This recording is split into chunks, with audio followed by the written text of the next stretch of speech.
V Evropi so različna podjetja, ki črpajo in prodajajo nafto. Vsako podjetje prodaja nafto po svoji ceni. Ko pride kupec, lahko primerja ceno nafte pri različnih podjetjih in se nato odloči, da bo nafto kupil tam, kjer je najcenejša. Tisto podjetje, ki postavi najnižjo ceno nafte, tudi največ zasluži, saj je največ proda. Zato druga podjetja pravijo: tudi mi moramo postaviti nižjo ceno nafte, da bomo kaj zaslužili. Ker vsi poskušajo prodati čim več nafte, ji poskušajo dati čim nižjo ceno, zato nafta ni predraga. Evropska komisija zdaj preiskuje, ali so se naftna podjetja na skrivaj dogovorila. Postavimo enotno ceno nafte, ki bo zelo visoka.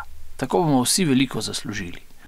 Če je to res, kupcem nafte ne bo preostalo nič drugega, kot da kupijo drago nafto.